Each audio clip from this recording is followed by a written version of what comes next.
My mum got held at gunpoint. They are not doctors, engineers and nurses. Dangerous men who we have no idea about their background, who are living next door to your kids. You want lower taxes, you get more. You want less immigration, you get more. Why? The human rights of paedophiles, they should all be castrated. I would bring back the death penalty tomorrow. Rapists, murderers. Theft, violence, crime is off the Richter scale. If that's the legal system, how bad is the illegal system? I don't want these men in our country at all. I want them all gone. Every single one that's ever come here needs to go. We've got more people who've crossed the channel than we sent on D-Day to fight the Nazis. It feels like an invasion. Exactly that. These people will never contribute culturally, economically. They are a net drain on everything in this country. They divide us. They make our lives harder. They are dangerous. And yet we're still allowing it to happen. You're going to lose your job. You're going to lose your family. That's the kind of cover-up we're talking about here. You think it's bad now? What's to come will be far worse if we don't solve this crisis. Enough, because I fear the worst.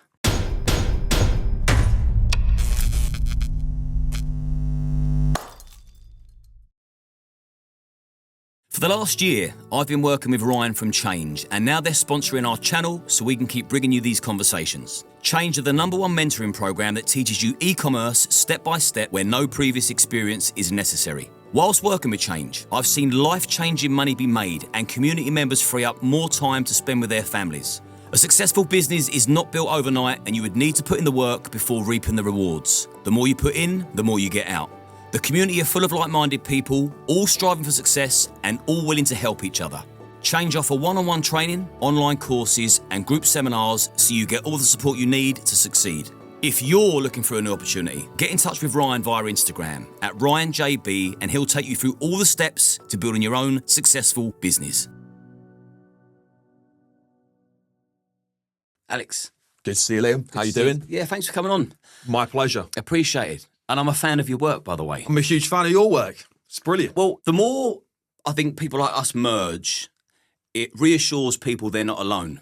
Yeah. We need multiple channels, all not singing necessarily from the same hymn sheet, but certainly not at war with each other, because there's plenty of that.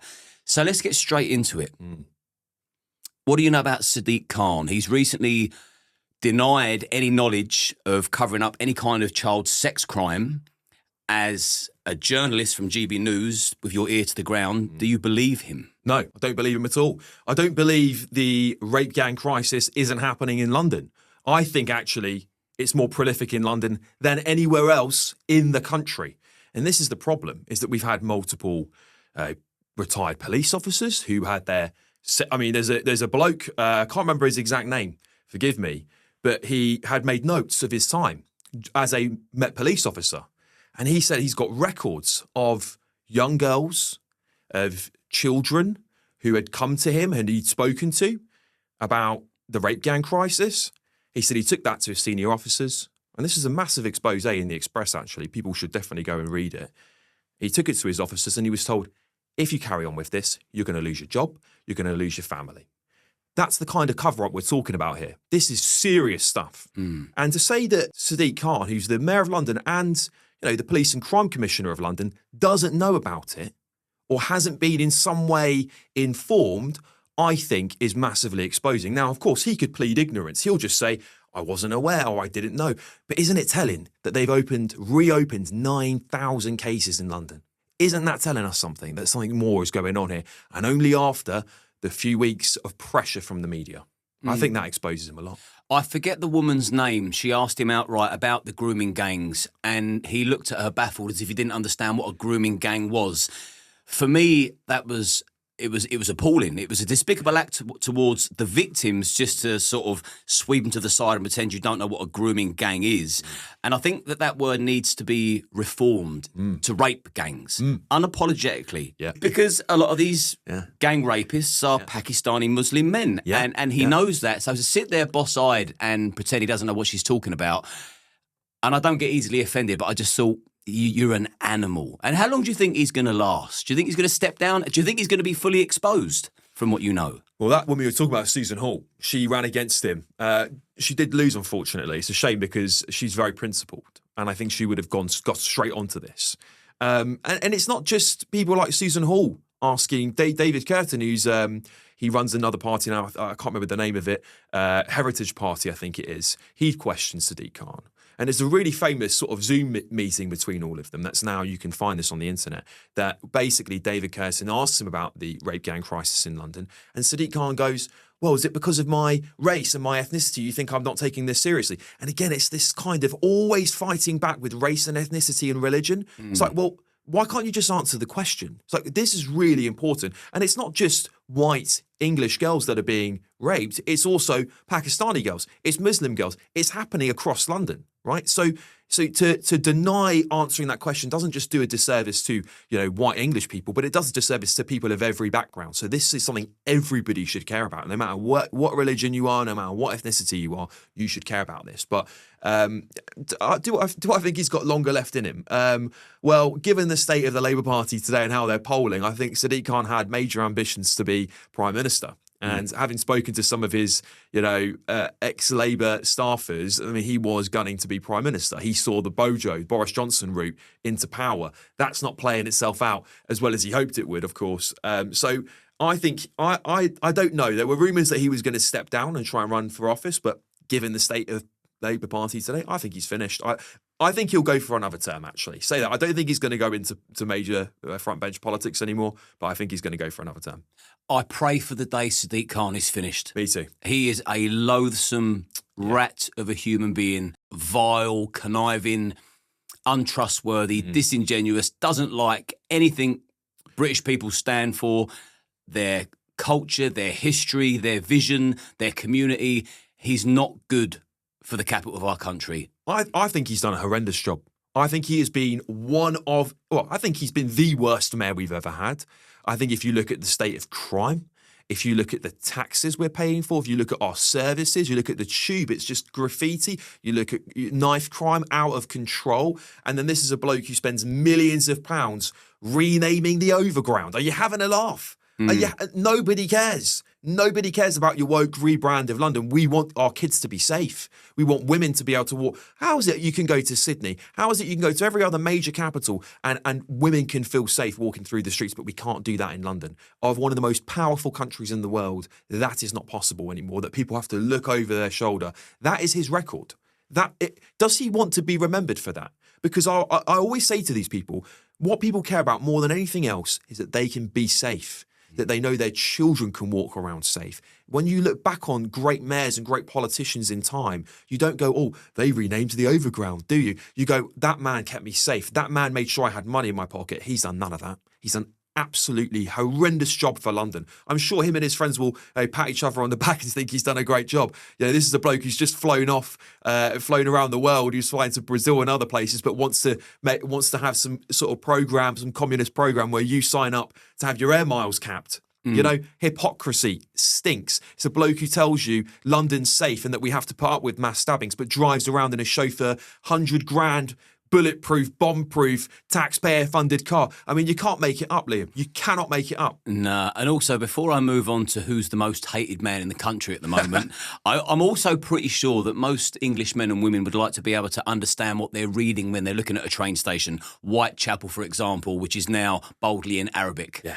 How did that happen? Well, we know how it happened. We know how it happened, Liam. It's no surprise, is it? I mean, I'm a born and bred Londoner. I've seen London change dramatically. The place where I was born in Harrow, it used to be a very mixed, and we all used to get along. It was 50% British, and everyone else made up of different cultures, and I think that was all right. We all got along. We didn't really talk about race. There were no problems. But now, Whitechapel, I think it's only 20% white British, might be even less now. I went and did some videos down there talking about visas and stuff like that. Everyone, like 9 out of 10 people I asked couldn't speak English. They literally said, I can't speak English. And whether that was a way to avoid talking to me, possibly was.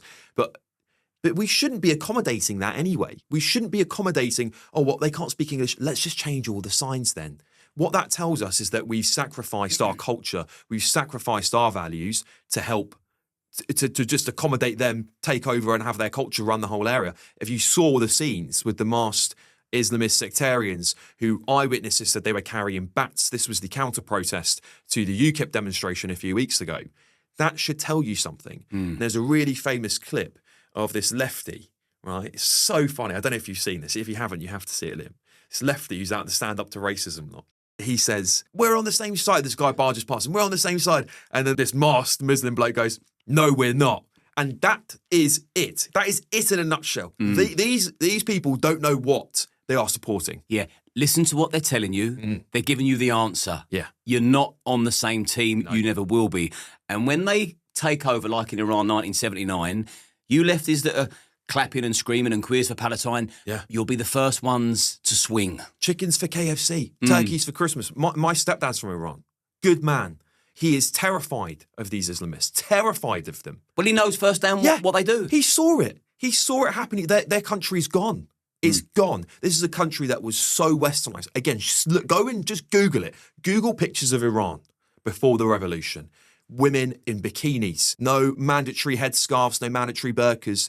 Now, I actually went out there. I went out there when I was 13 when the relationship between all of us wasn't as bad.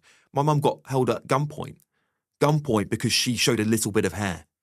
And I think that should show people how far a small minority of people in Iran, 5% were the Islamists, they took over the whole country. And now that's what it is today. It wasn't a majority. It was a small group. It's so frightening to think that that's coming our way. Yeah. And I don't think it's if, I think it's when. Keir Starmer or Prince Andrew, who is the most hated man in the UK? I mean, we could sling Sadiq Khan in the hat, but let's go Starmer and Prince Andrew. I mean, that's a hell of a battle. The public's already spoken on this, actually, Liam, because there was a YouGov poll that came out just last week, and they asked, who's more popular, and people were rating, politicians.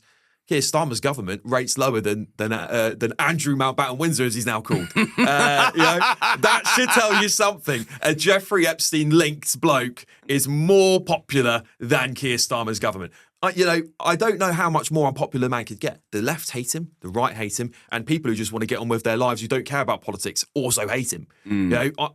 This is a man who's flip-flopped on almost every single one of his promises. They're going to break some more in a few weeks' time. With the budget, that's going to be an absolute car crash for everyone, for working people as they can't even define. But this is a bloke that has time and time again told you one thing and then done another. And I think that should speak volumes to people when it comes to popularity. People want conviction. I would rather have him do the worst things. This is the same as Thatcher, right? People didn't like Thatcher. But she stuck to her guns. The lady's not for turning, famous line. And then she became popular because guess what? She stuck to what she did. And even if you didn't like her, you knew where you stood with her. You knew where you could fight your battles with her. With Keir Starmer, you don't know what he's going to flip-flop on next. One minute he's making a speech saying we're an island of strangers. Next minute he's saying, I wish I didn't read that speech. I wish I didn't make it. And then a minute after that he's going, I regret the apology about the speech. You can't make it up. It's a circus. Yeah, he's definitely dropped to his knees, filleting the Islamic penis. That's for sure. There was a mosque that was it set on fire? The door. Yeah, there's been a few. And he's given the community £10 million. That's right. He's given. I think it's 4 mosques across the country. And I was talking about this on. That's a lot of money to give. It's a lot of money. He has done for synagogues as well. But what about the churches? What's he done for us? No, nothing. Nothing. No. I mean, I'd love some money. Thank you. Not that I think anything's free these days, but I've pointed to the churches. There's been 9,000 attacks on churches over 3 years, something like that. Maybe it's 3 or 4 years. No money for churches. No. So why are minority religions getting extra cash? While our churches, this is the things that have lived in this country for hundreds of years, the principles, the founding gathering points of whole communities are getting not a penny, despite the ones coming under most attack. It's crazy. Yeah, it's heartbreaking and it's crazy. And the sooner Starmer goes, and I've not met anybody in the flesh that voted for Starmer, supports Starmer, likes him. In fact, everybody I speak to, they loathe him. And if anyone's in any doubt whether he's a flip-flopping prolific liar and his party, just put in Rachel Reeves discussing the budget, discussing that they will not increase the tax bracket, period. And she said this on several occasions, maybe dozens of occasions. Today we find out that there's going to be a tax hike. Well, shock horror. We knew it was coming. But let's move on to the BBC, because that's a hot topic at the moment.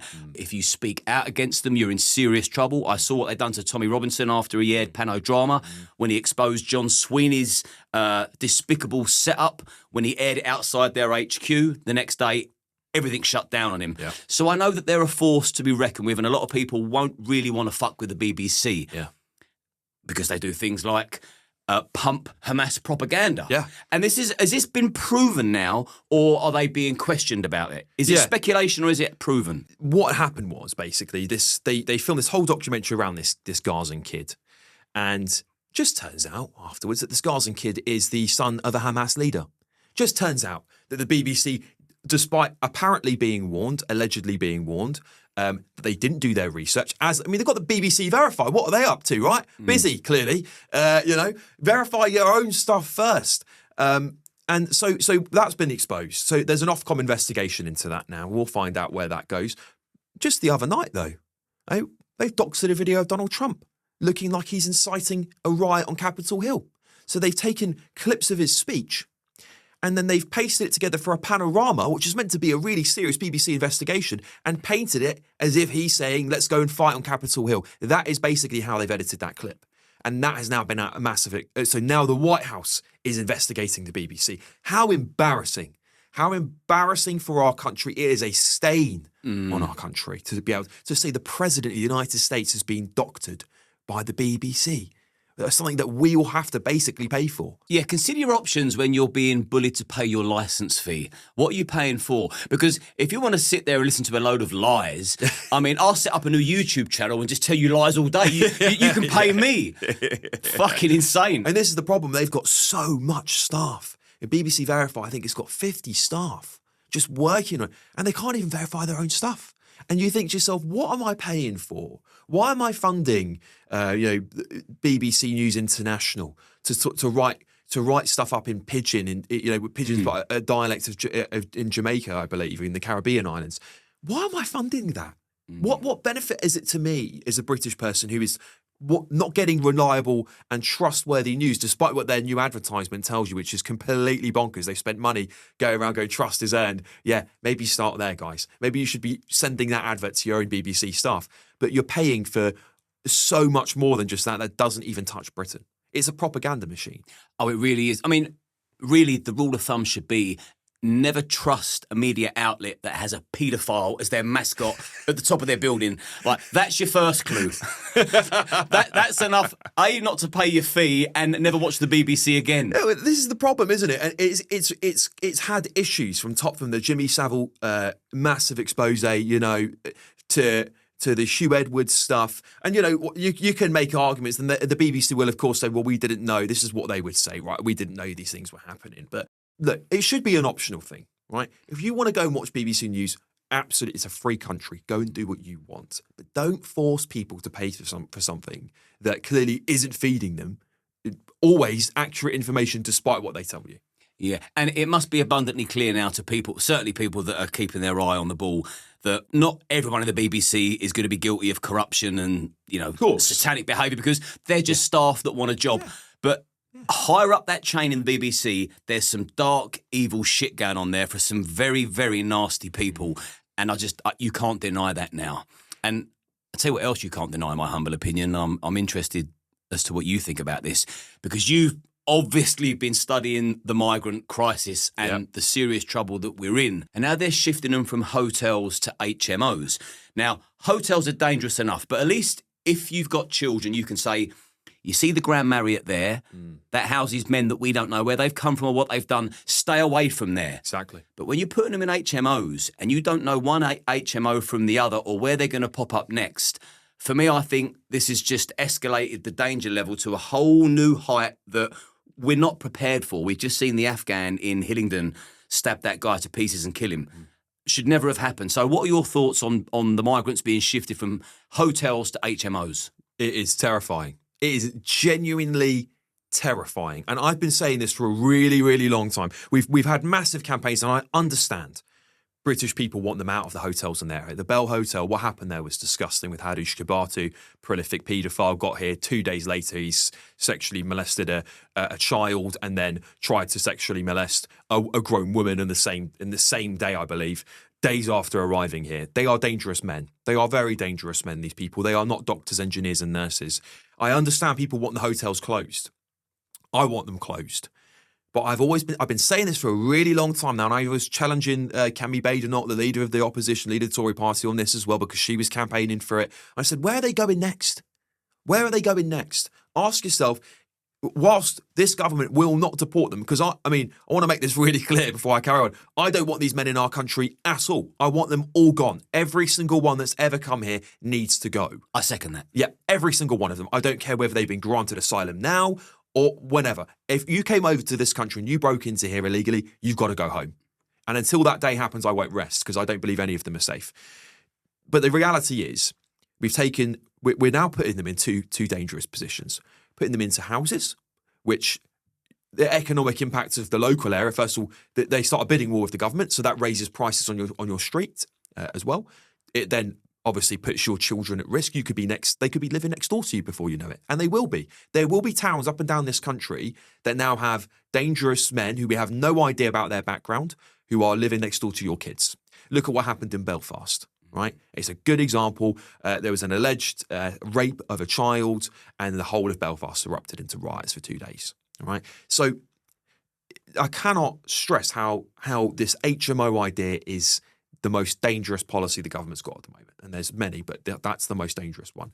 The other one is they're putting them on military bases, disused military bases. That terrifies me.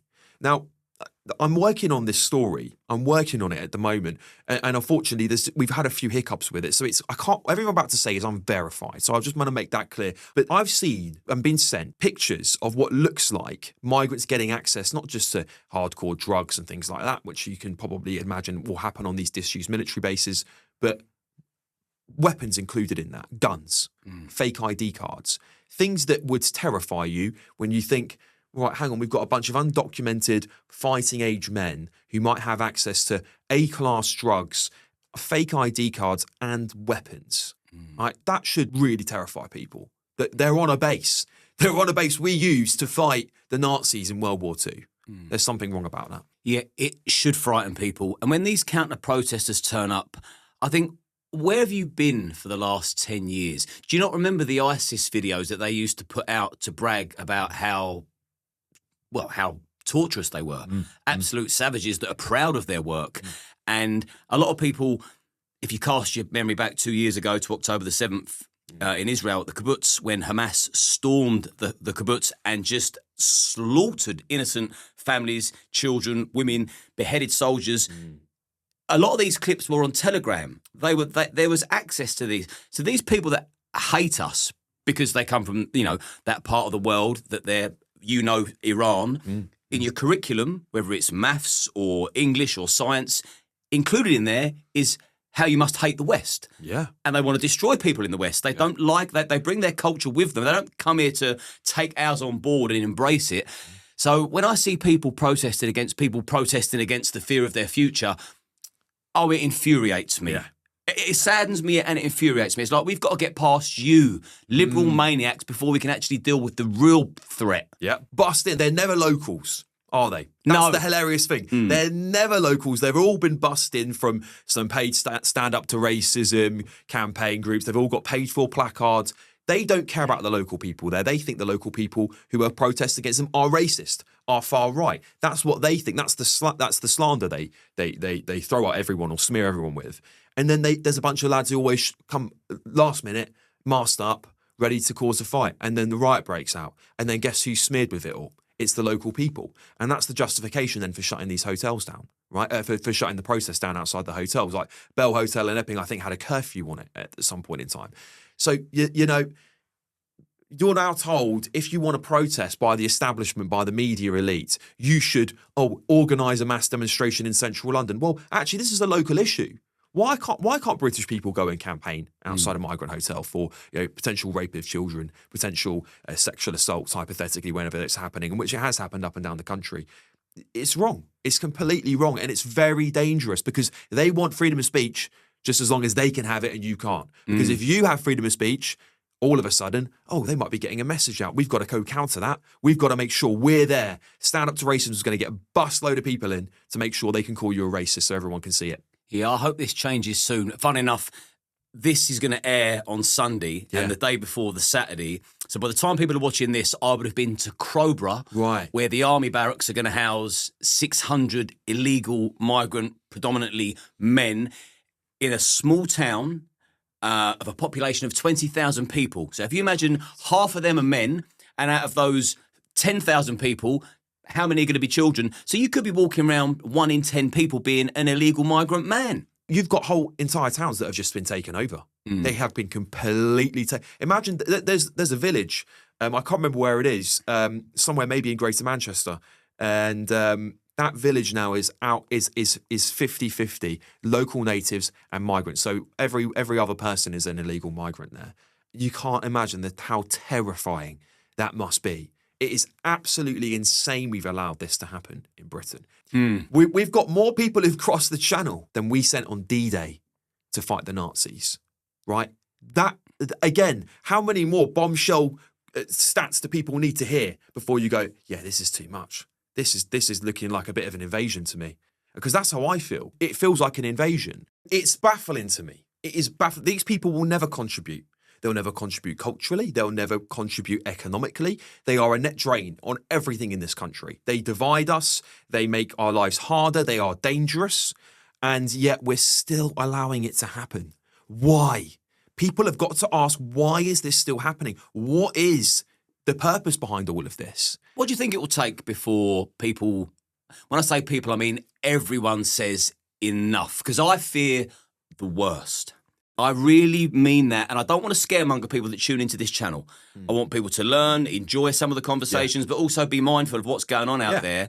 I think something really, really bad is going to happen. I think there's going to be an orchestrated attack because amongst these migrants, don't kid yourself, there's not plenty of Islamists in there that read from the Al-Qaeda script. And I think that there'll be an orchestrated attack and they'll either be coming for you in your home, your churches, or your schools. That's my concern. I think you're totally right to feel that concern. And if we look at we had this massive Afghan program where we basically brought tens of thousands at least. I don't know how many there are now. I can't quite remember the number. It could be in the hundreds of thousands of Afghans to this country post-war because of this massive data leak. Oh, just so happens someone sent an email with all of everyone's names. Oh, what a shame. We've got to import now tens of thousands of Afghans into the country because supposedly they all supported us during the war, which I don't believe for a second, by the way.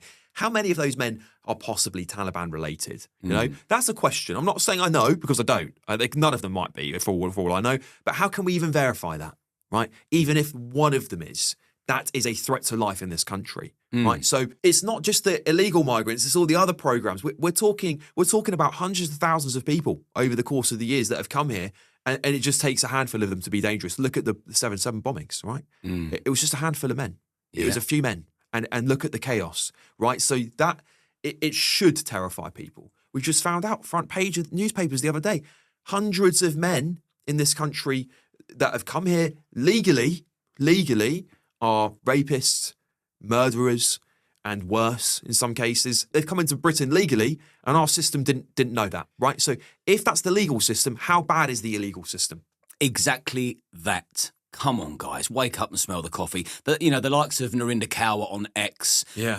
Every bit of logic, every bit of common sense that said... It's not common sense to them. It's challenged with nonsense. It's ideological. It is, if you don't like these people coming here, you're a racist. And even when you say to them, well, look at these crimes, look at the litany of crimes. On my show, I read out, I think it was 27 names of people who've been murdered by illegal migrants. 27 names. And there was more to come because, of course, there's active cases, and we'll wait to see. I can't legally, say anything about those cases, but there'll be more, right? It seems likely, at least. It's ideological to these lefties. They'll go, oh, well, that's just one bad person. There's bad British people too. Oh, that's their argument. It's like, oh, but there's white people. It's like the same with the grooming gangs, right? The rape gangs. Oh, there's white English people that do it. So what? They're our problem. And we don't like them either. We don't like them either. No. I'd bring back the death penalty for those people. Same. I would bring back the death penalty tomorrow, right, as a deterrent, and to show them we don't accept that in this country. But the people that come here illegally are not our problem. They should be deported. And if you're a foreign criminal, deported, right? Why are we paying for these people to have a cosy life? We saw that Madapasa guy, the guy who threatened Nigel Farage the other day, the one who did all the gun signs. Making videos from prison now. It's a joke. I don't think he's taking our legal system too seriously. No. Old Madapasa, is he? I wonder if our legal system's taking him seriously. That's the other thing, right? He should be punished, right? I would just deport him back to Afghanistan straight away. And I would take the DNA of these people if they ever come close to Britain again and they step back in here, serious hardcore punishment. But the legal system, the prison system is bankrupt in this country. The legal system is, I think, morally broken. It favours, as we saw, the Sentencing Council tried to bring out these rules. Basically said if you're a white male Christian who's straight, you would have a harsher time under the law than anyone else in the country, including particularly people who've come to this country illegally. You get a lesser sentence. That was the kind of shit they're up to. Yeah, now we've put the world to rights. I'm just thinking the volume of people that tune into your show. Yeah. Every show. Yeah. And they probably don't know a great deal about you. The fact you come from a working class background, you was indoctrinated at university, you got an interesting past, why you chose the path that you did. So let's shift it onto you. Some audience can get a bit, and me. I'm excited to find out more about you. So tell me about your background. What led you into journalism? What landed you on GB News? And I want to know what they taught you at university, because you had socialist beliefs at one stage, didn't you? I did, yeah. My indoctrination started at college. But before that, a little bit of background, because I think it's important to sort of give people the reasons as to why. My mum was single mother, twins, quite young. She was only 22, I believe. In northwest London, in a not very nice part of northwest London. I mean, Harrow, it's got worse and worse. It wasn't great back then. It's worse now than it's ever has been, unfortunately, but that's the same everywhere in London. And my grandmother had MS, so she was in a wheelchair, couldn't move, couldn't really help. So we didn't have any help, you know. My dad wasn't around at that point. My grandfather wasn't around at that point. So my mum was my be-all. You know, she was everything. And I do have a good relationship with my dad now, by the way. I mean, he's a brilliant bloke. But not at that time in my life. And so I think when I was growing up, we relied on the kindness of strangers. We had as a family, the Prince family, who were my nan's. But essentially, the woman who used to look after my nan took me and my brother in when my mum needed a break, and their family adopted us a little bit as well, and they're part of my family now. And all very working class. One Christmas, we've got the VHS tapes. My grandma, I call her my grandma, she's my adopted grandma. She showed me the pictures of it, and you see there's a half-cut Christmas tree, just the top of it, you know. That's how poor they were, and they still looked after us, you know, incredible people. And those days, you know, when you were working class, you were Labour. Right? That was how it was, because Labour was supposed to represent the working people of the country. So I was always, in some way, around working class people, always believed that everyone else was sort of evil and greedy, you know? So that was the basic. I mean, my family's not political at all, right? None of them are political. So I sort of was going through school and stuff, going, oh, why are we poor? Why is everyone else, some other kids, wealthy? And so I didn't really understand that. When I got to college, sort of those views reinforced onto me by my school, really reinforced. Taught things about, like, you know, unfairness, injustice, how, you know, working class people will always be working class and you can't break out of it. It was this indoctrination. And I remember sitting next to this girl who was a communist, a proper communist. I wonder if she'll ever see this video. Actually, it'll be really interesting. And she had this pamphlet, this book. And she was like bringing me, every week she'd bring me for our politics class a new bit about communism. And it talks about how beautiful it is, how it all comes together. And so I started really fostering these beliefs. I got to university and felt the same way. I actually even went and worked for the Labour Party. That was one of my first ever jobs, because I believed Labour was for the working people. It was only when I started working for the Labour Party. Someone's going to snip that. Yeah, I hope they do. I hope they do, mate. I hope they do. I'm very honest and open about it, because I think we all need to talk about because I think I've got a unique insight into the lefties that no one else has got, right? Definitely. I've seen the Fabian Society. I've been to their meetings. I never was a member, but I've seen it all. You know, I've seen the back end of it. And I think it's really revealing. Yeah. And it really helps me now understand their mindset. And so it gives me a unique perspective on it. I worked for the Labour Party. I worked for the Shadow Secretary of State for Transport. I was quite a young lad. So it was a really good job to have had, don't get me wrong, because it really started my career.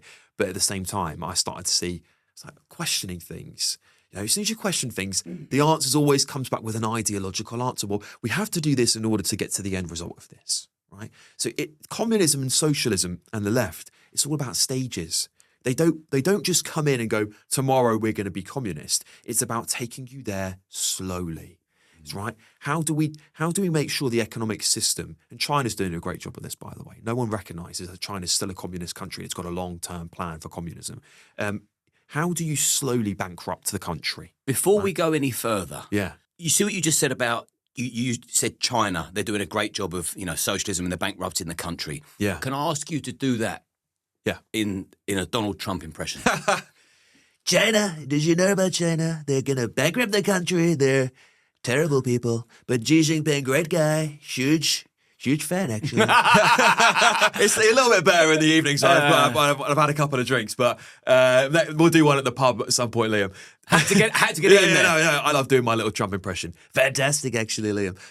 But yeah, China's is doing this communist stuff quite seriously, and it's a dictatorship, so it can go on for as long as they want it to. Right, we've got no chance against that, stopping that.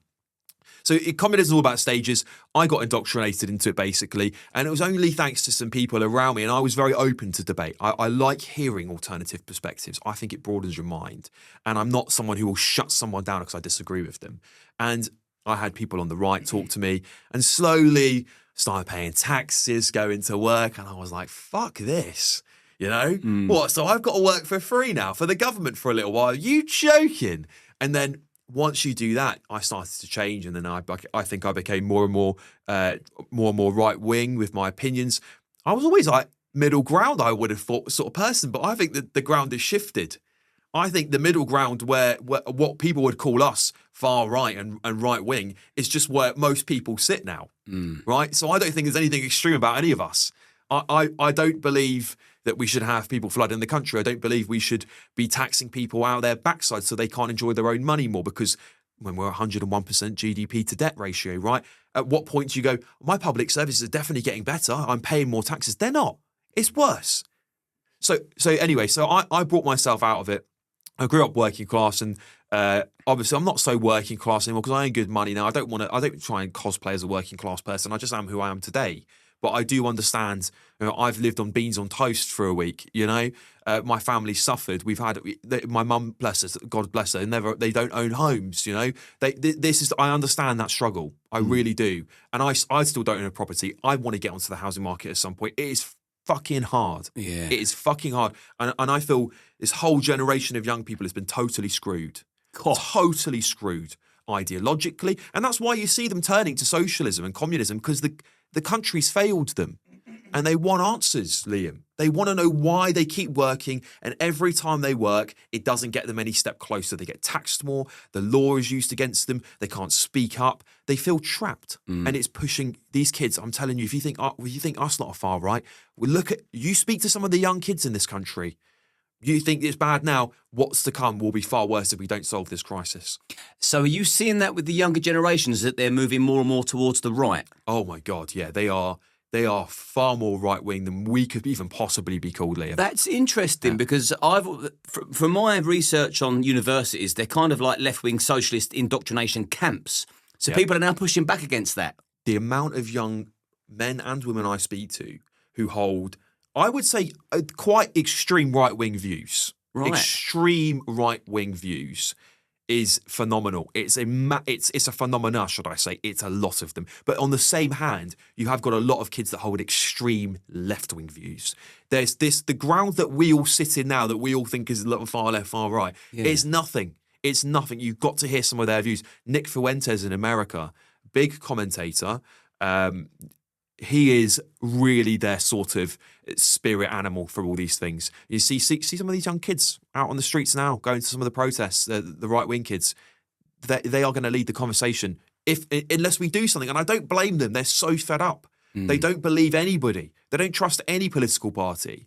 And so I think we've got a crisis coming. Yeah, that's a good point, actually. I think a lot of people are probably depressed and they don't realise it because it's now become the norm. Yeah. I think there's going to be a lot of relationships, a lot of marriages falling apart, and they're not knowing really what's caused it, the communication breakdown. Yeah. It's information overload, and just everyone's disagreeing, and they're fighting their own little fight in their head, and it's ruining communities. This generation, this young generation, I'm talking like up to the age of 25. I'm 34. So I think the last generation who grew up without being vehemently online, like grew up without social media for a good 14, 15 years of my life, where Facebook was only just a big thing when I was about 15, 16. So even then it wasn't massive. You didn't have smartphones and all that to carry it around with all the time.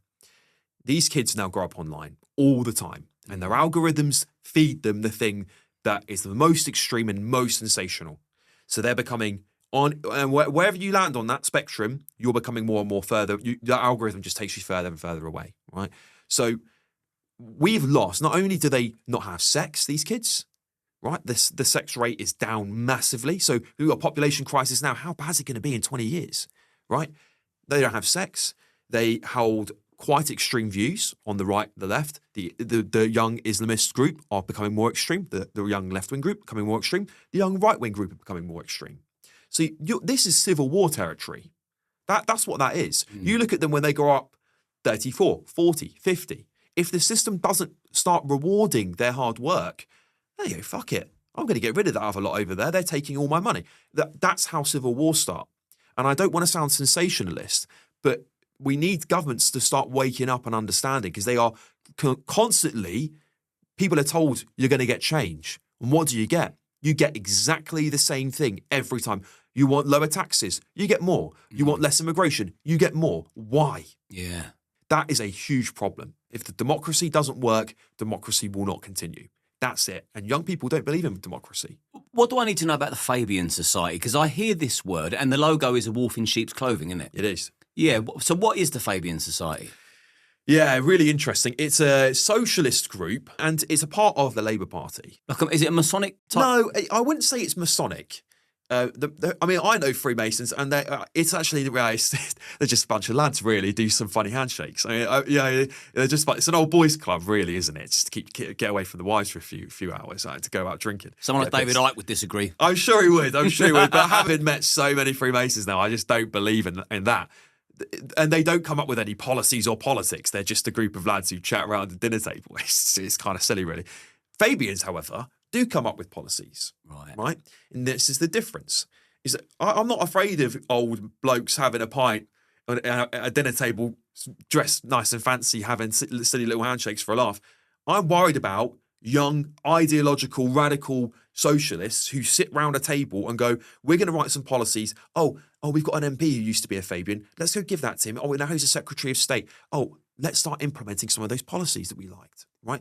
That's what's happening. There's a few of them. I think there's a few MPs and ministers who used to be Fabians, who were part of the Fabians when they were younger, who are now in government. And you can see that through the socialist policies. Cool. Wait till you see the curriculum they're going to put out. So the Fabian Society is a socialist think tank. Mm-hmm. Inside the Labour Party, and it writes policy ideas to be adopted into government, to be run by you. That's what they want, right? And now the first time, I think, really, they think under Blair, all this stuff sort of went away, but now it's taken really seriously. I mean, when I was an active member of the Labour Party and working for them, the Fabians were actively trying to recruit me to join them. Actively going around, all the MP staffers actively trying to recruit people. So you'd be a member of a union, you'd be a member of the Fabian Society, and you're part of that little family you can't escape. So how come you got into journalism, and GB News is where you've landed? Yeah. Like, why not Sky News? Why not the BBC? Why not somebody else? How did this all happen? I've got some interesting stories about the BBC. Or give them to me. Yeah. I mean, look, I'm forever grateful. GB News have given me an opportunity that I never, ever would have had. There is no way on this planet that the BBC and Sky or anyone else would have ever taken me up. I did do, so basically, because of my time in politics, when I was younger, I did TV and some media while I was younger. Please don't Google it. I don't think there's anywhere to be found. It was just some short clips when I was young. They were asking me about young people in politics, and I think I did a few hits on that. Obviously, because I knew politicians and I stayed, I disappeared and didn't do it for 10 years because I was so fed up. I changed politically. I was homeless politically, and so I didn't do politics for a while. And then it was only the last few years where I was like, do you know what? Fuck this. I can't stay silent any longer. This country is crumbling. It's crumbling. Brexit really sort of brought me back. I was very, very, very adamant we needed to leave the European Union and get away from that bureaucracy. And that's where I started to write more, do more. I did a couple of video interviews with my friends who had podcasts, and then Talk TV brought me on to do some commentary on some of the politics that was happening. And then from there, GB News were like, I think they must have watched me and seen me. Or one of the producers or booking people saw me. And then that's how it started. And then so I was a commentator on GB News for probably about 18 to 24 months before I started hosting shows when some of the presenters were away. And then that's led to me, obviously now, very grateful to have and do my own thing there as well and host a couple of shows on GB News. I don't have any ambitions to be a media superstar. I do this because I love this country and I'm fucking so fed up with it. I'm so fed up with where we are. I was making really good money doing technology and having a corporate business, mate. I didn't have to do any of this, but I could see where we're going. I've got four younger brothers whose lives are going to stagnate and fail, and they all want to leave. They all want to leave Britain. And I think to myself, oh, if I have kids, what am I raising them up to be, to live in? I love Britain. We are an incredible country. We have done more for this planet than any country on the face of the earth ever in history. We are slammed. We are told our culture is racist, white supremacist. Our flag is racist. So Guy Fawkes today, we're recording today, it's Guy Fawkes night, right? And it just made me think of this time where we're like, we've got to do something. And if more British people stand up, trust me, I'd be making a fortune. I'd go off do my tech career, I'd make a fortune, I'd shut up, I'd be able to fly to China, fly to anywhere, a country I want without being, stopped and searched 50,000 times, without being, people looking at me going, I hate you, without death threats. My life would be probably 50 times easier. I'm sure they're probably the same for you, Liam. However, there is a time when every British person needs to say, I've got a duty. That's why I do what I do. Yeah. I feel morally obligated. Yeah. I mean, I could have sailed off into the sunset and I could have built up my security business. As soon as I started speaking out, I started losing big contracts. I got filmed. I was put on ITV, BBC, Channel 4, just being at Armistice Day. On the Saturday, come the Monday, I get emails from my biggest clients within the education system saying, we're going to keep the security in-house. Yeah. My opinions have cost me money. And it's like, if you think that's going to shut me up, you're wrong. It's going to take 10, 15 years, I think. But if we do this now, we won't regret it. If we fight now for our country, well, actually, this is the last chance. This is it. You either fight now or it's gone. Britain will not be the same. There will not be enough British children to make the fight in 20, 30, 40 years. So we've got to take control back now. And that's what I think so many people are waking up now, that more than ever before. But we have to do this now. That's what brought me to do this. Nowhere near earning as much money as I used to. And trust me, as a working class kid, my mum was just like, screw all that politics. Go and make money. Go and get a home. But I know I've got to do this. It's in my blood. And people keep telling me, go and move abroad. I love this country. I will not leave this country until it's taken everything from me. I said that the other day on my Instagram stories. I'd done a little Q&A. I was in bed ill. And I thought, I never respond to DMs because I'm too busy. So I said, ask me anything you like. I need to do that. And it's good. You can really interact with your followers. And one of the questions was, are you going to leave the UK? And I've made this decision anyways. For as long as we're in such a shit state, I'm staying. Yeah. I'm staying to fight. Yeah. And if we reach peace and the country's flourishing again, then maybe I will, because I don't feel like I'll be needed anymore. Yeah. So for as long as I'm needed, I'm staying. And I tell you, when you report on the news, it's very depressing. Yeah. You get all the bad stories firsthand and you've got to repeat them, and that goes in your subconscious. You can take it home. What I'm always curious, especially like a guy like you that seems very well balanced, how do you not explode when you're reporting on, say, a Romanian migrant stabbing children? It's a really good question. There are days where I do feel quite depressed. I look at the state of our country because I love this country so much, and I love my family, and I love the people in this country, that I go, how has this happened? And I think there's an element of being desensitized to it now. Which is frightening. We broke the news about the Huntington stabbings, right? Live on air on my show. And it was really sad because when I walked away from the show that night, I thought I was fearful. I like getting on the train, and I didn't like that feeling. No. But at the same time, I was like, I can't get to the emotion of that people might be dead. There could be, handfuls of, thankfully so far, it doesn't look like anyone's died, but that wasn't coming through. And I thought, God, are we losing our humanity now? And that's worrying too. And so, but look, your job is to inform people. And if I break down, you don't hear the story.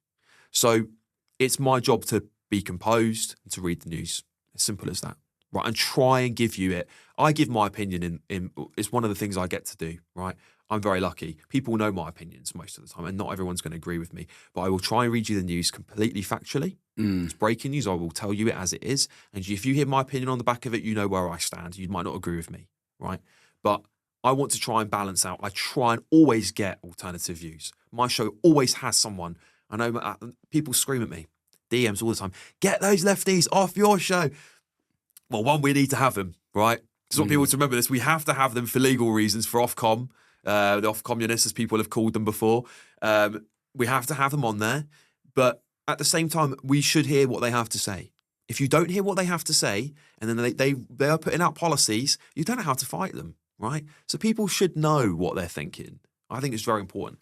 How do you get on with these lefties that you have on? Because when you've got to host your debates, you get a period of time. Yes. So you've got to keep it nice and tight. Yeah. You know, let's call a spade a spade. Yeah. We're seeing rapes, murders, an absolute rate of knots, theft, violence, you name it. Crime is off the Richter scale. Yeah. And you'll get somebody on the left that will be a sympathiser or an apologist, or they'll make it an excuse for a particular community that are particular within that field of crime. I mean, when the cameras are off, is it like, oh, down the pub then? Or do you look at them and think, you fucking disgusting person, how dare you say that on air? You've got some front. This is the thing, right? They are human beings with an opinion. I don't do myself any service to what I do, to giving out the truth, to try and help people make their minds up about who they agree with by shouting and screaming at people. Because that's not how I'd want to be treated in the streets. When people shout, people, I've had bloke in a full head scarf and come screaming in my face with a megaphone and looked like he was going to punch me at one point. He came like right up to there in my face when I was just asking questions. Why are you here today? Do you think your free speech is being curtailed? What do you think of Keir Starmer? Those are all the questions I was asking. Oh, is this Trafalgar Square? This is when you was out of the studio. Yeah, I was out of the studio for this one. And so I think about that environment and go, they obviously didn't want to communicate with me, and that's fine. But shouldn't people hear it?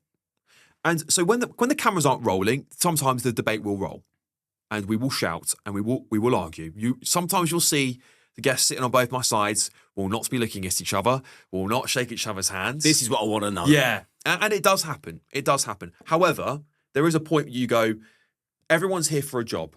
We're all here to do something, which is to give people an alternative perspective. At what point do I disrespect them and throw them out for what they say? Or do I let the audience make their minds up about what they think about that person, what they think about that person's views? I had a debate with someone who was defending paedophiles, right? Defending the rights. Should I say they weren't defending people, they're defending the human rights of paedophiles. On air, I couldn't fucking believe it. I was gobsmacked, mate. I don't care about the bodily autonomy of paedophiles. I couldn't give a flying fuck about them, right? I want them. I was talking about castration. I was like, they should all be castrated. Yeah. I have no qualm saying that. I will say it again, and if I was ever in government, I'd do it. That person defending it, I work with quite regularly, and I just said, I was like, I'm really shocked. We had this debate, and it carried on through the debate, the break. I was like, do you really think that, or are you just saying it? And a lot of the time, you realise some of them are just saying it for the clicks. And then some of them really believe it. But I think it's really good to identify the ones who really believe it, because it shows you there are people who actually believe this crazy stuff. Yeah, hang them out to dry. Yeah. And my job is to be on air and expose them for that. I'll bring them back on, because I think the more the public see these people exist, the more they get the truth about what's going on in our country. And obviously, I don't want to be any offence to the bloke I work with on that, because he has his opinions and he believes them. And I don't want to I believe in people's free speech, right? Big believer in that. We've seen people arrested for free speech in this country and banged up. I don't want him arrested for saying it. I just want the audience to make their mind up about who they agree with, me or him.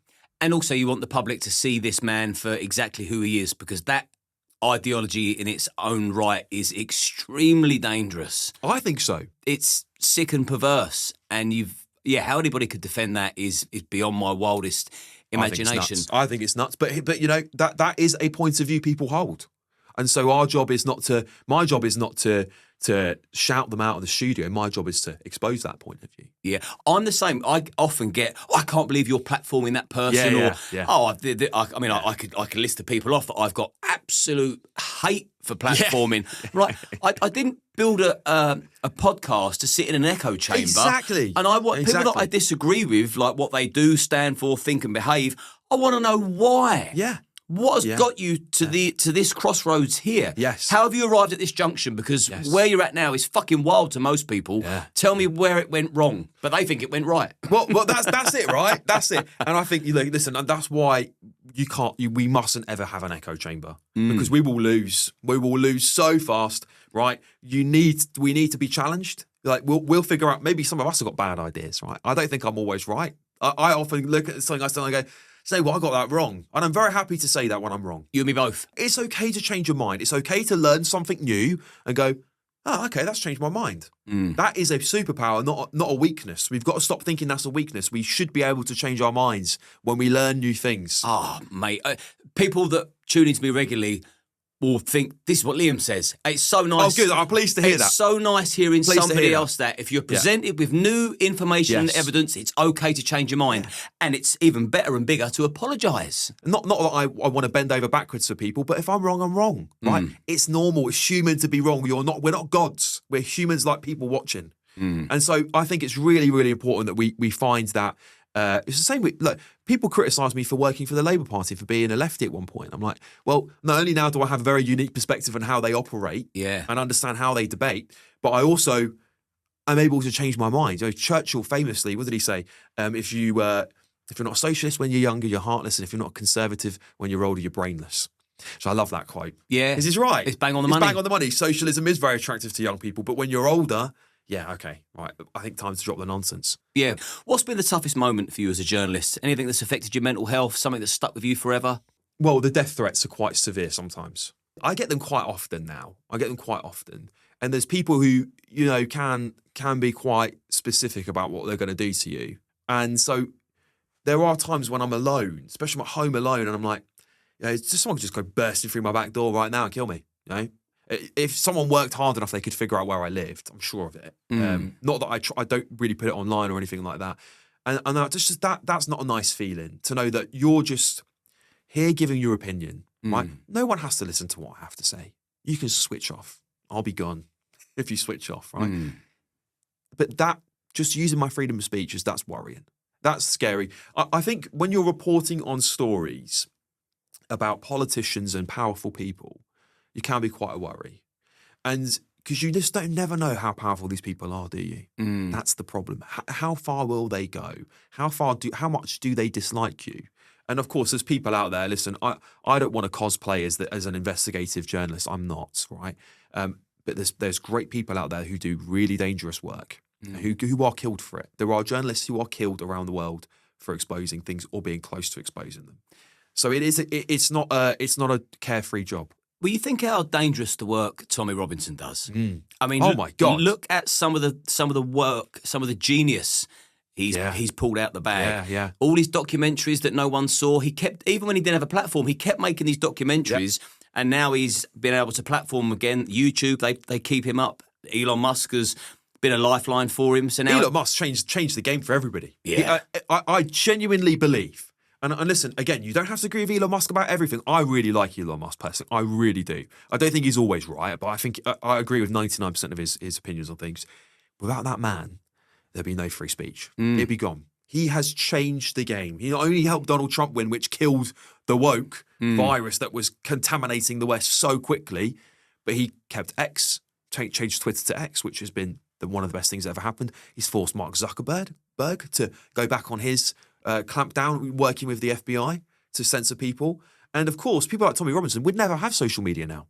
He'd be off. He would be completely censored. Mark my words about Elon Musk. Well, here's a question for you. Based on the availability you had on Tommy Robinson compared to what the media would print about him, have you ever had a negative opinion on him, and has it shifted since? Yeah. Because you reported on the United Kingdom rally. I did, yeah. I was really happy to go to that rally. I mean, not only are the people there just absolutely brilliant people.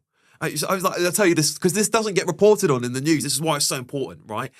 I was there with a camera, it's me and a camera guy, and there's this. You're talking a couple are driven from Cornwall for the day, right? This is incredible stuff. What a middle to upper class couple driven from Cornwall for the day to be here for that weekend. Right? This is the scale of people, right? What really, really annoys me about that is the media saying it was 100,000 people, and the police saying there was no way it was just 100,000 people. No way. There needs to be tickers next time to count those rallies. That's what needs to be done to make sure there's some factual reporting on that. My opinion of Tommy Robinson has changed.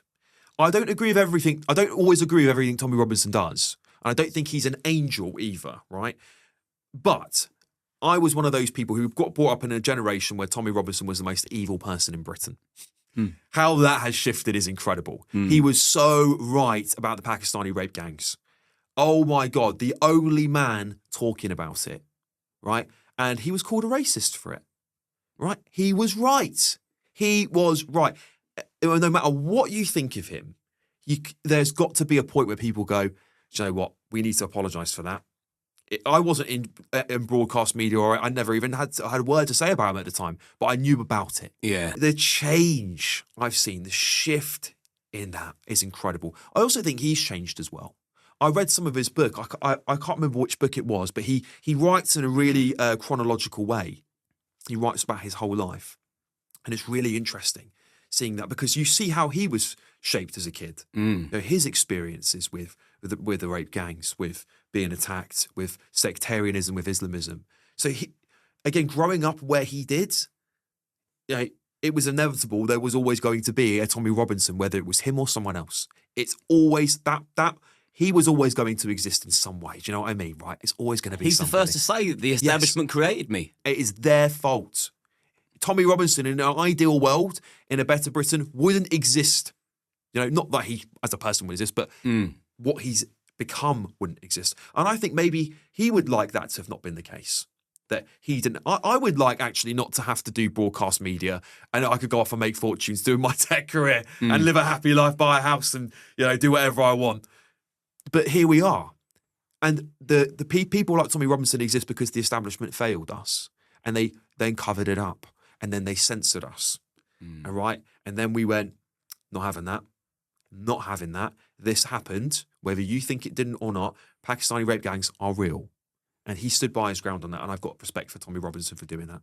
Do you think that it's only a matter of time before Tom is invited on the GB News panel in the studio? I don't understand. I'm so low grade. Like, I'm one of the newest presenters in the channel, right? I'm not like, one of the big boys there. Unfortunately. So I don't know. I don't get involved in all the discussions. You are in my eyes. Oh, no, thank you, Liam. I appreciate that. So I don't get involved in all the discussions around like who comes on, who doesn't come on. Like I have a show. I say what I say on the show. Everything else is booked. We have bookers who go and do all the work, and they're amazing at what they do. They find some great guests on, but I don't have a say in that. I don't always pick who comes on my show. And so there's a lot of the time we if there's something controversial, sometimes we will. But also I think there is the way our media system is set up in the UK is it's controlled by the government. It's controlled by Ofcom. And people need to remember that. If you subscribe to Ofcom, then you have to play by the rules. And it's the same way that people forget the BBC is a government-sponsored and run broadcaster, right? It is a broadcast media for the government. Ofcom is a regulator for the government. If Ofcom don't like what you're doing, they will shut you down. If you have people on they don't want to have on, they will end up shutting you down. That is because it's a government. It's a political organisation, right? Anything that's run by the government is politics. Does Nigel Farage have much say as to what happens with GB News? Not that I'm aware of. Or is that a misconception? I think it's a misconception. I'm in the Paddington. We have offices in Paddington and Westminster. And Paddington is where everyone is, right? And I don't see him there. So if he's making decisions, I don't know where he's making them from, right? So I've never seen Nigel Farage interfered. He's never mentioned in my calls unless we're talking about him for a show. So the only time I bumped into Nigel Farage is prior to his show when I was covering for someone in Westminster. And I have to say, when I speak to Nigel Farage, great man to talk to. You will definitely want to go out for a pint with Nigel Farage. You definitely would. And I've met former prime ministers before. He by far is the one person I would know at least has some common sense that the average person has. I couldn't say the same for the rest of them, I have to admit. I have to say, everyone I've spoke to that have actually met him, they do say nice things about him. I'm just disappointed about some of the things he's done that I won't get into. Did you ever meet Boris? I did, yeah. How did you get on with Boris? He's interesting. I find him fascinating. Yeah, as a personality, he is absolutely fascinating. I used to really like Boris Johnson. I was a big fan. And again, it's sort of like I've changed so much from learning through watching politicians. Bit too weak, wasn't he? Oh, useless. Shopping trolley of a person.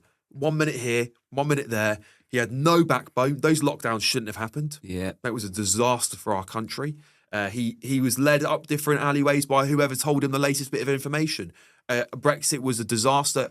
I wanted Brexit to happen, by the way, but the way we've done Brexit has not worked for this country at all. It's completely failed so far because we haven't done Brexit at all. We're just a bitch to the European Union now.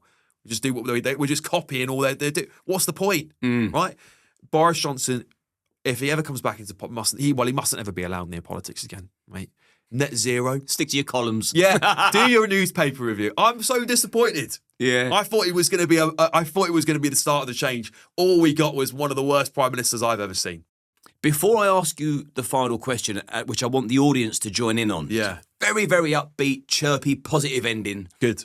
But where can my audience find you? Because not just GB News, you've got your own platforms as well, haven't you? Yeah, and I do. And I'll put the links in the description. Yeah, thanks, Liam. Yeah, so I do try and do my own content as well on Instagram. So I do some video content. I'm trying to do more of it. At Alex H. Armstrong on Instagram and Twitter. So you can find me on there. That's where I do most of the stuff. I don't do TikTok too much anymore because of the Chinese Communist Party. Every time you say it, I just want you to say China again. China. Do you want to do the China party? I need some more pints to do that impression. It just gets more and more wild. It's brilliant. We're going to have to go out for a drink. Yeah, absolutely. No, we'll do it. We'll do it. It'll be fun.